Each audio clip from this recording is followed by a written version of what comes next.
మన విజయవాడలో నవంబర్ 20 తేదీన ఏవిస్ వాస్క్యులర్ సెంటర్ గొప్ప ప్రారంభం. నమస్తే రమగారు. నమస్తే జయ. రమగారు, మనకు కార్తీక మాసంలో వచ్చే పౌర్ణమికి చాలా విశేషం ఉంటుంది కదండి. అట్లనే మరి ఈ మాసంలో వచ్చే అమావాస్యకి కూడా అంతేనా? ఈ రోజు ఏం చేయాలి అసలు? అమావాస్య నాడు ప్రత్యేకంగా చేసేది ఏమీ లేదు. అమావాస్య నాటికి 30 రోజులు పూర్తవుతాయి. కార్తీక 30 రోజులు పూర్తవుతాయి. అయితే ఈ అమావాస్య వెళ్తూ ఉండగానే పాడ్యం వస్తుంది కదా. అవును, దాన్ని పోలి పాడ్యం అంటారు.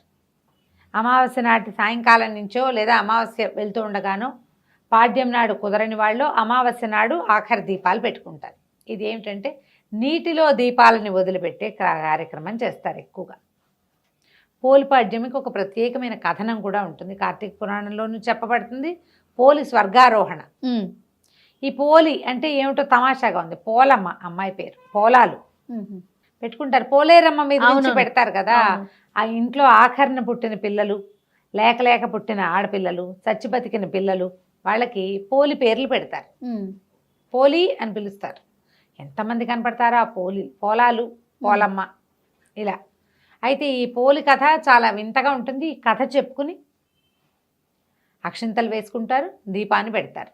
ఏంటంటే ఇప్పుడు నెల రోజులు మనం కార్తీకం శుద్ధంగా చేసుకుంటారు ప్రతి వాళ్ళు కూడా. అవును, మిగిలిన ఏవి దానాలు ధర్మాలు అవి ఇవి చేసినా చేయకపోయినా పొద్దున్నే స్నానం, దీపం. ఊర్లలో ఉండే వాళ్ళు ఏం చేస్తారు, చెరువుకి వెళ్ళి స్నానం చేసేయటం, చెరువు కట్టుకుని దీపం పెట్టేసుకోవటం.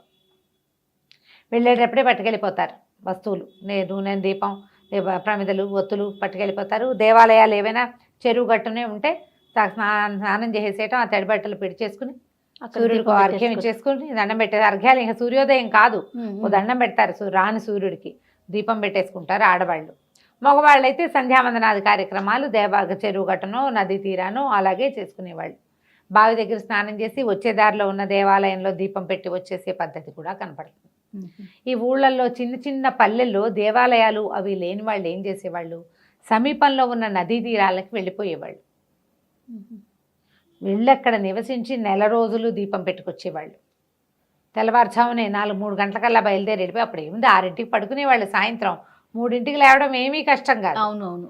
ఈ వెళ్ళిపోయి 3 గంటలకల్లా వెళ్ళటము, స్నానం చేయటము, దీపారాధన చేసుకోవటం, తెల్లవారేసరికల్లా మళ్ళీ ఊళ్ళోకి వచ్చేసేయటం. దూరంగా ఉన్న నదీ తీరాలకు కూడా ఇలాగే వెళ్ళేవాళ్ళు. తీర్థాలకు వెళ్ళటం ఇది ఒక విధానంగా వెళ్తుంది. ఇప్పుడు కూడా మనం అలాగే ఇంచుమించుగా చేస్తున్నాం. మనకేంటంటే జనాభా పెరిగారు, జనావాసాలు పెరిగిపోయినాయి. ఈ నదాలు, చెరువులు, జామలు మనకేమీ లేవు. చెరువులో స్నానం చేస్తే ఏదో పిచ్చెక్కినట్టు ఉంటుంది. స్విమ్మింగ్ పూల్లోనూ వాటిలోనూ స్నానాలు చేయలేం కదా. భూ సంబంధమైన జలాలు కావు అవి, ప్రాక్టికల్ కుదరదు కదా. కాబట్టి మనకు పుష్కలంగా స్విమ్మింగ్ పూల్స్ ఉన్నప్పటికీ మన ఊళ్ళల్లో కుదరదు. అవును, ఏదో ఇంట్లోనే స్నానం చేస్తాం. కుదిరితే ఏదైనా ఒక్కరోజు వెళ్ళి ఏ నదిలోనో ఏ చెరువులోనో చేస్తాం. ఇలా 30 రోజులు చేశాక, 30 అంటే రోజులకి 30 చెప్తాం. తిథులు అవో 15 తిథులు, ఇవో 15 తిథులు. ఈ 15 తిథుల్లో ఒకటి క్లబ్ అయిపోయి ఓసారి 28 రోజులే వస్తాయి, ఓసారి 29 రోజులు వస్తాయి. ఓ రోజు ఎలాగోలాగా లుప్తం అయిపోతాయి, ఎక్కడో చోట క్లబ్ అయిపోతుంది. ఇన్ని రోజులు పెట్టి ఈ అమావాస్య నాడు 30వ రోజుగా పూర్తి చేసుకుంటారు. చేసుకుని అమావాస్య నాడు సాగనంపకుండా పోలి స్వర్గారోహణ పాడ్యమి నాడు చేస్తారు. పాడ్యమి నాడు ఏం చేస్తారు, ఇట్లా తెల్లవారుజామునే అదే లాస్ట్ దీపం. మన అరటి డిప్పలు దొరుకుతాయి కదా, అరటి డిప్పకి చిన్న చిన్న హోల్స్ చేసి, ఆ హోల్స్ చేయడం కూడా మా చిన్నప్పుడైతే నాకు తెలిసి ఈ మందు సీసాలు ఉండేవి చూడు, బాటిల్స్, టానిక్సే బాటిల్స్, వాటికి మూతలు రేకు మూత కదా, ఆ రేకు మూత ఇలా గుచ్చి ఇట్లా తిప్పితే ఆ డిప్ప ఊడొస్తుంది. అందులో ఆవు నేతిలో ముంచిన ఒత్తిని అందులో వేసి వెలిగించి నీళ్ళల్లో వదిలిపెడతారు.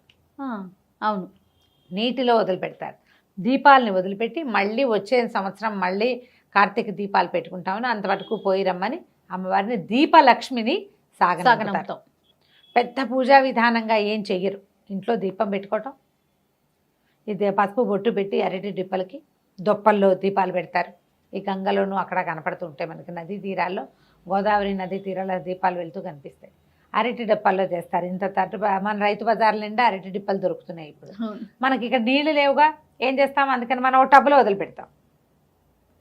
దాని నియమం ఏమిటి, అమావాస్యతో నాడు తెల్లవారుజామున దీపాలు కనిపించడం, వెలుగు. ఈ దీపాల వెలుగులో మన పితరులు ప్రయాణం చేస్తారు. ఇలాంటి దీపం మనం ముందు పెట్టాం. అది ఎప్పుడు నరక చతుర్దశి రోజున, అవును, సరిగ్గా నెల క్రితం కదా అవును, దీపావళి అవును. అమావాస్యకి పెట్టామా. అవును. దీపావళి అమావాస్య తర్వాత అక్కడి నుంచి నెల రోజులు చేసాం చూడు, అలాంటివే యమదీపాలు ఇవి. ఇప్పుడు మన కార్తీకంలో 2 విశేషమైనవి చెప్తారు. జ్వాలా తోరణం ఒకటి చాలా అద్భుతమైందని చెప్తారు. తర్వాత ఇది వెళ్ళే దాన్ని చూసి దండం పెట్టుకోవటం. మనమే చేయలేకపోయాం, ఎవరో వేస్తారు, దండం పెట్టుకోండి, అది కూడా ఫలితాన్ని ఇస్తుంది. ఈ పోలిని పంపించటము, ఆ పోలిని పంపటం కాదు, జ్యోతిని పంపటం. ఈ పోలమ్మ కథ విశేషంగా చెప్తారనమాట. కథ బాగుంటుంది. పూర్వం ఒక నదీ తీరంలో ఒక రజక కుటుంబం ఉండేది, చాకలి వాళ్ళ కుటుంబం. 5 కొడుకులు వాళ్ళకి. అయితే వాళ్ళిద్దరు భార్యాభర్త బాగానే ఉండేవాళ్ళు. ఈ 5 పిల్లలకి పెళ్ళిళ్ళు చేశారు. ఆఖరి కోడలు పోలి. ఈ ఆఖరి కోడలు ఏంటంటే, అది ఇంటి దగ్గర ఒక దేవాలయానికి అనుబంధంగా ఉన్న రేవులో పనిచేసేది చిన్నప్పుడు ఆ పిల్ల. అప్పుడేంది 10 ఏళ్ళకే పెళ్ళిళ్ళు చేసేవాళ్ళు కదా. ఆ దేవాలయం నుంచి వచ్చే కృష్ణారామ అన్నిటికీ స్పందించి పూజా పునస్కారం, దానికి దీపం పెట్టుకోవటం, వేళకి మరి ఉపవాసాలు ఉండటం, గుళ్ళో దర్శనానికి వెళ్ళటము, గుడి ప్రసాద స్వీకారం మాత్రమే చేసి ఉపవాసం చేయటము, ఇలాంటి నియమాలు ఉండేవి. మంచి భక్తి కలిగిన పిల్ల. ఎప్పుడైతే ఈ భక్తి కలిగిన పిల్ల వీళ్ళ ఇంటికి వచ్చిందో, వాళ్ళ అత్తగారికి వీళ్ళ ఊళ్ళో కొంచెం భక్తురాలని పేరుంది, పూజలు బాగా చేస్తుంది అని మంచి పేరుంది. గంగమ్మో ఏదో దాని పేరు. అయితే ఇంత పేరున్న అత్తగారు కోడలు వచ్చాక కోడలు భక్తి ఎక్కువైంది, అత్తగారి భక్తి తగ్గిపోయింది. కష్టంగా ఉండేది. అందుకని ఈ కోడల్ని ఏమీ పూజ చేసుకొని ఇచ్చేది కాదు, విపరీతంగా పనులు చెప్పేది. తను గుళ్ళోకి వెళ్తూ పెద్ద కోడళ్ళని 4 వెంటేసుకెళ్ళేది, కానీ చిన్నపిల్లని రానిచ్చేది కాదు. ఇంట్లో దానికి ఏదైనా కృష్ణారామ అనుకోవడానికి వీలు లేకుండా ఏది చేయనిచ్చేదే కాదు. పని పని పని, పాలు తీయాలి, వెన్న తీయాలి, అది తీయాలి, ఇది తీయాలని 100 పనులు చెప్పేది. ఊపిరాడని రకంగా చేసేది. ఇవి ఎట్లా అంటే, సంధ్య దీపం ఇట్లా ప్రదోష వేళ దీపం పెట్టాలి కార్తీకంలో. సూర్యోదయానికి ముందు చేయాలి. సూర్యోదయానికి ముందు ఇంట్లోంచి బయటకు వెళ్ళనిచ్చేది కాదు స్నానానికి. పోనీలే సాయంకాలం దీపం పెట్టుకుందామంటే అన్నీ చేతి నిండా పనులు. ఇలాగే చేసేది. అయితే ఇలా కొంతకాలం గడిచింది. పిల్ల కొంచెం బాధగా ఉండేది, కానీ అయినా కూడా అది ఏం చేసేది, వాళ్ళ వాకిళ్లలో ఈ పత్తి చెట్లు ఉండేవి. కాయ కోస్తే అత్తగారికి తెలిసిపోతుంది. ఆ కాయ ఇట్లా విచ్చుతుంది కదా, టుప్పమని పగులుతుంది. అది పగిలితే పత్తి ఇట్లా తెల్లగా ముద్దలాగా వస్తుంది. అలాగా కొంచెం తీసి ఒత్తి చేసుకునేది, దాంతో చేసుకునేది దీపం. లేకపోతే అరటి నార తీసి అరటి చెట్ల దవ్వలాగితే నార వస్తుంది. పువ్వులు కడతారు మద్రాసు అయితే, నీకు తెలిసి ఉంటుంది కదా. ఆ నారని సన్నగా పేని అది ఒత్తులుగా వాడుకునేది. ఏం చేసేది, మజ్జిగ చేసి చల్లకవ్వానికి జిడ్డు వెన్న అంటుకుని ఉంటుంది కదా, అలాగా లాగితే గోళ్లలో నుంచి ఇంత కొంచెం వెన్న వస్తుంది. ఆ వెన్న ఈ ఒత్తికి అంటించి ఆ జ్యోతి వెలిగించి దేవుడికి చూపించేది. ఏదో ఒక రూపంలో రోజు దీపం పెట్టుకునేది. ఇలా 1 నెల గడిచింది. సరిగ్గా అమావాస్య నాడు ఏం చేసిందట అత్తగారు, మరి అమావాస్య నాడు ఆఖరి రోజు కదా, కోడళ్ళందరినీ తీసుకుని వెళ్ళింటే దీనికి ఒక 100 పనులు చెప్పింది. వచ్చేసరికల్లా ఇల్లంతా మెత్తేసి చేసేసి పెట్టేసేయాలని చెప్పి పెట్టేసరికల్లా ఈ అమ్మాయి ఏం చేసింది, ఆ పూట అస్సలు సాగల పాపం. ఈ పత్తికాయ ఒకటి కనపడితే ఆ పత్తితోటి ఇచ్చేసి ఆ ఒత్తి పెట్టుకుని దీపం వెలిగించి దండం పెట్టుకుందట అమావాస్య నాటి తెల్లవారుచావున.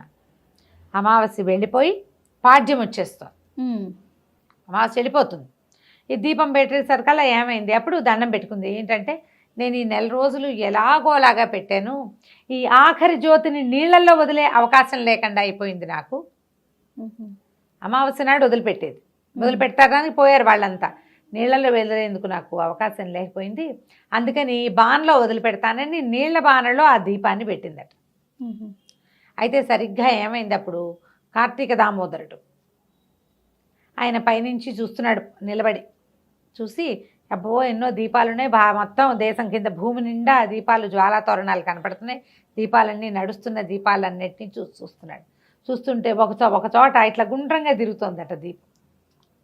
బాణలో ఉంది కదా. ఆయన ఈ దీపం ఏమిటని ఆసక్తిగా చూస్తే ఈ అమిత భక్తి కలిగిన ఈ చాకలి వాళ్ళ చిన్నపిల్ల, ఒక 20-18 ఏళ్ల పిల్ల కనపడింది.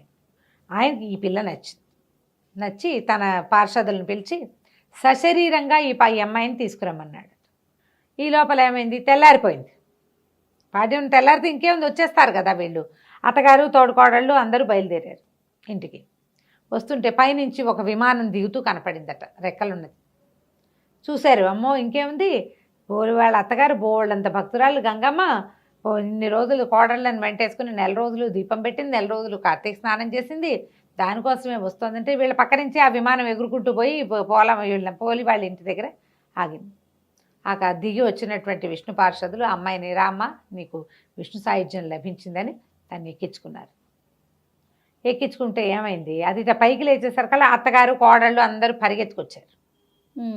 దీనికి స్వర్గం వచ్చేస్తోంది మనకు రావట్లేదని అయితే కాళ్ళు వేళ్లాడేసుకుని ఒక కొసకి కూర్చుని ఉన్న ఈ పోలి కాళ్ళు పట్టేసుకుంది అత్తగారు.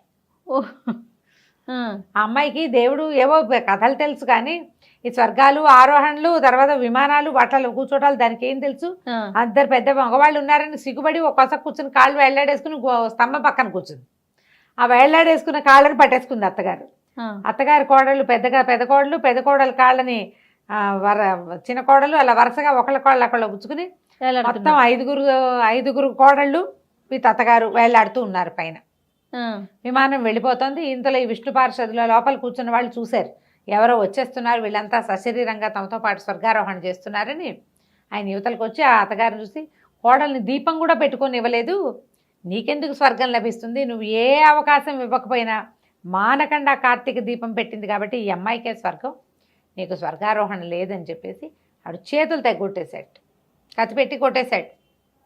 4 కోడళ్లతో సహా అత్తగారి భూమి మీద పడింది. ఎక్కడో తలా చోట పిట్టలాగా రాలి పడ్డారనమాట. చెట్టు మించి రాలిన పళ్ళు తలా పక్కకి పడ్డట్టు పడిపోయారు. ఈ పోలమ్మని మాత్రం స్వర్గానికి తీసుకెళ్ళిపోయారు. ఈ స్వర్గారోహణ కథ చెప్తారు. ఈ పోలమ్మని తలుచుకుని అక్షింతలు వేసుకోమంటారు, పసుపు కుంకం చల్లుతారనమాట ఆవిడ కోసం. అట్లా ఈ దీపానికి మనం ఎందుకని ఈ పాడ్యమి నాడు వదిలిపెడతారు. అమావాస్య నాడు కూడా వదిలిపెట్టచ్చు, కొన్ని ప్రాంతాల్లో చేస్తారు. పోలి పాడ్యమి ఖచ్చితంగా పాడ్యమి ఘడియలు వచ్చాకే అమ్మాయిని పైకి తీసుకెళ్లారు కాబట్టి ఈ పోలమ్మని తలుచుకోవటం. ఈ రోజున ఏం ఉపవాసం ఉండరు, ఎవరైనా ముత్తైదుకు బొట్టు పెట్టి ఏదైనా తాంబూలం ఇవ్వటం మంచిది. పాడ్యమి దీపం పెట్టుకోవటం. మార్గశిర శుద్ధ పాడ్యమి, పోలి పాడ్యమి. మన కార్తీక శుద్ధ పాడ్యమి బలిపాడ్యమి లాగా ఇది పోలి పాడ్యమి. బొట్టు పెట్టి ఎవరికైనా ముత్తైదుకి తాంబూలం ఇవ్వచ్చు, రజకులకు ఇస్తే మంచిదని చెప్తారు. పిల్లలు మనకి స్త్రీ వాళ్ళు తాకళ్ళు కనపడతారు కదా మనకు, మన పరిచయస్తులు, ఎవరికైనా బొట్టు పెట్టి తాంబూలం ఇచ్చి చీర రవికాయ ఇవ్వచ్చు. మీరు ఏదైనా ఇవ్వదలుచుకుంటే ఏది ఇవ్వదలుచుకున్నా ఈ రోజున ఇస్తే కనుక విశేషమైన ఫలితం లభిస్తుంది. ఆ స్వర్గారోహణ కథ వింటే మంచి అత్యద్భుతమైన ఫలితం లభిస్తుంది అంటారు. నమస్తే.